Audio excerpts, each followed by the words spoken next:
நாம தினமும் ஆரோக்கியம்னு நினைச்சு குடிக்கிற பெரும்பாலான பால் கலப்படம் செய்யப்பட்டதுன்னு சொன்னா நம்ப முடியுதா? சரி, பால் கலப்படம் செய்யப்பட்டதா இல்ல கலப்படம் செய்யப்படாத பாலான்னு எப்படி கண்டுபிடிக்கிறது?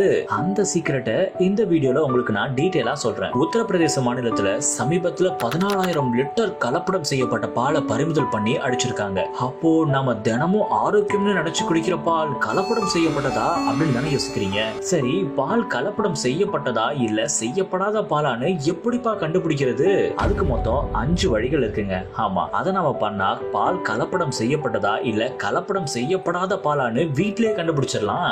Number 1, water adulteration test. ஒரு சொட்டு பாலை எடுத்து சாய்வான ஒரு பகுதியில விடுங்க. அந்த பால் பொறுமையா நகர்ந்து ஒரு வெள்ளை நிறத்துல அச்சு உருவாச்சு அப்படின்னா அது கலப்படம் செய்யப்படாத தூய்மையான பால். ஒருவேளை அந்த பால் வேகமா நகர்ந்து வெள்ளை நிறத்துல ஒரு அச்சு உருவாகவே இல்லை அப்படின்னா அது கலப்படம் செய்யப்பட்ட பால்னு சொல்றாங்க.